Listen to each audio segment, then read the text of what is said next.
A Fox News host literally died inside when she had to report on some pretty humiliating news for Donald Trump and his administration. Tariffs are supposed to make the country better. Apparently not. And Donald Trump just had a meltdown online about all of this. And I also have a Republican gubernatorial candidate freaking out on CNN. I can't wait to show you. Before we get to all of that, I want to quickly talk about Kamala Harris, who was on Stephen Colbert yesterday. And Meghan McCain said something that frankly just pissed me off. First, I want to show you what Kamala Harris said. And then let's get to Meghan McCain's statement. First, here's Kamala Harris. I am a devout public servant. I have spent my entire career in service of the people. But to be very candid with you, I had to defend my decision to become a prosecutor with my family. Why is it then when we think we want to improve a system or change it, that we're always on the outside on bended knee or trying to break down the door? Shouldn't we also be inside the system? And that has been my career. Recently, I made the decision that for now, I don't want to go back in the system. I think it's broken. Yeah, so people have been up in arms about that because Kamala Harris says she doesn't want to get into the system because it's broken. I frankly have no opinion on this. Like, if she wants to run for office, great. If she doesn't want to, great. That's her choice. The Democrats have plenty of great people who are ready to show up and lead. And if Kamala Harris doesn't feel like she's the right person for the moment, or she doesn't feel like she's capable, or doesn't feel like she wants to, that's totally fine. Now, what Meghan McCain said, though, was the American political system isn't broken just because your side doesn't win. And I lost my mind. I lost my mind. Just because, one, there's only one side who has a leader who has rejected an election. There's only one side who has a president who didn't show up for the inauguration for the president that won the election. There's only one side who literally stormed the Capitol because the candidate for their party lost and couldn't admit it.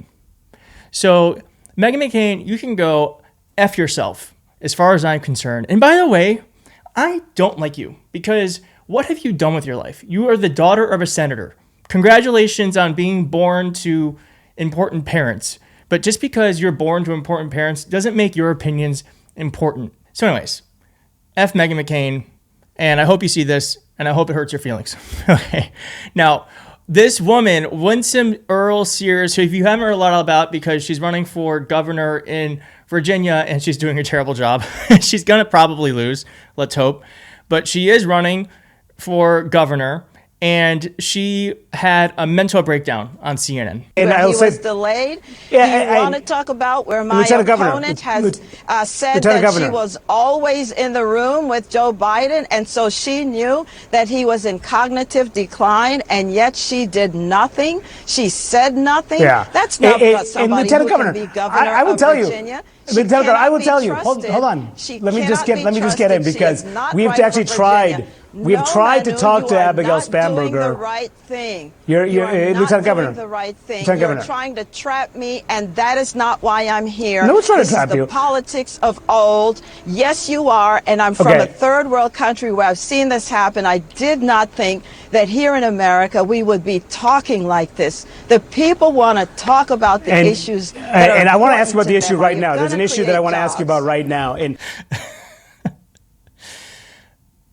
Crashing out. She's crashing out. This is what it looks like to lose. Now, again, you probably haven't heard of her because she's doing a terrible job running for governor, but I just want to let you know that she's been sending weird-ass fundraising emails too, where she literally has tied DEI to slavery. She sent a campaign fundraising email tying American slavery to modern day diversity, equity, and inclusion. Really, really normal stuff. Quote, this is from the email. Slaves did not die in the field so that we could call ourselves victims now in 2025. Democrats think minorities can't succeed without DEI. It's an insane thing to say. That is an insane thing to say. Comparing anything to slavery except for slavery is insane. Now, the campaign... This is the type of leadership you can get from her. The campaign later claimed it did not author the message, but then didn't say who sent it. Great. So she's crashing out. Really great stuff. Now, as I said at the top, too, Maria Bartoma had to say that the jobs report came out. So I don't know why they do this to themselves. What they do is they're live. And so as they're live, the job report comes out. I don't know why they do this. Instead of knowing what the job report is, I think it's great TV that they find out in real time. But for the past few times, it has not been great. And this time was no exception. And there was literal silence. They were stunned. I know we use the word stunned a lot on YouTube, but they were actually stunned. Here's the moment. The NASDAQ down about 200 going. 73,000 jobs. 73,000 jobs created. Can we watch it again? I want to watch it again. Well, and then I'll play the full thing. But just clock everyone's face. They're like, oh, shit. Down about 200 going.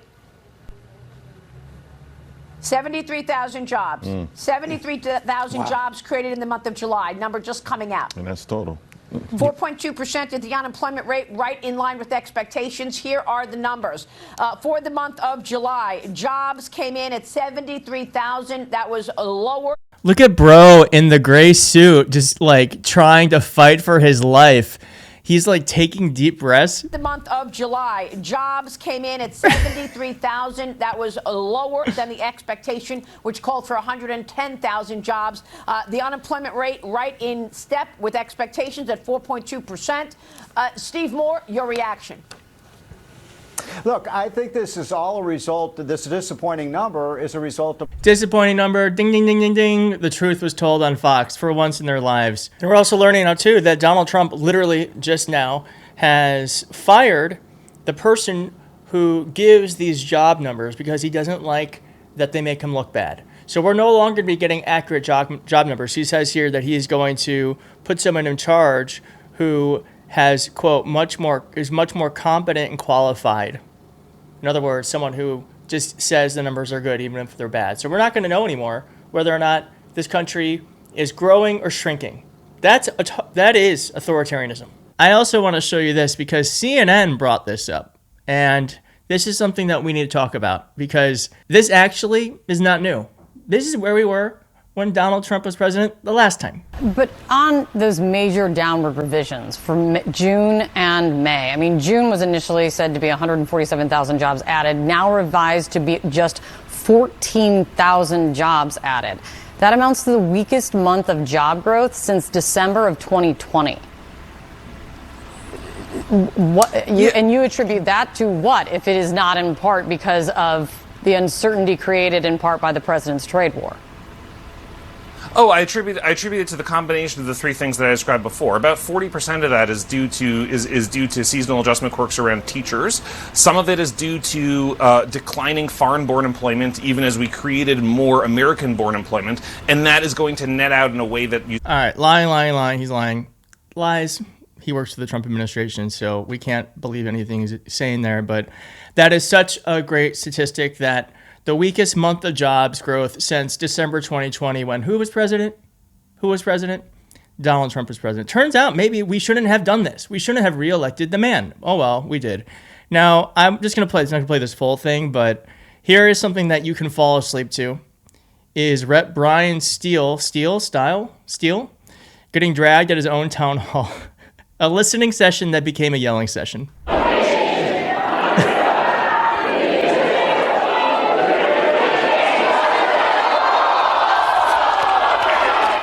Why are they wearing masks and why are they unidentified?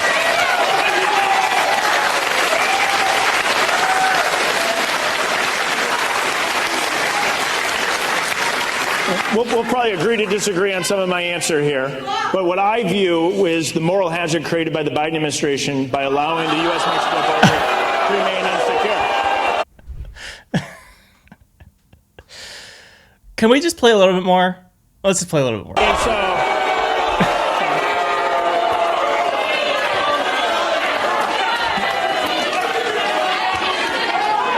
it's completely fine that we disagree. There's nothing wrong with disagreeing on the topic. President Biden had a different view than I did on the importance of securing the U.S.-Mexico border. But as millions of illegal immigrants came into the United States and there's a lack of action by the federal government, you're now seeing that action take place with the removal particularly of individuals who are in the country illegally. I am so disappointed in how you represent us as the citizen of Walworth County. Southeast Wisconsin has not been represented by you. President Trump seems to run Southeast Wisconsin through you. And all I have to ask is I will be out there working hard if you choose to run for any office. Man, Wisconsin's pissed. My one thing is like, let's get some younger people up there because I know these town halls are important. Let's get young people in there too. So Republicans are in disarray. They're crashing out, and so is the economy, unfortunately. But maybe that'll wake some people up. Thank you for watching. We are literally, I think, 1,000, 2,000 away from 700,000 subscribers. So if you're not subscribed, look, some people don't even think. Some people think they're subscribed, and you're actually not. So just look, and if you're not subscribed, hit subscribe. Let's get to that milestone, and I will see you next time. Thank you. Bye.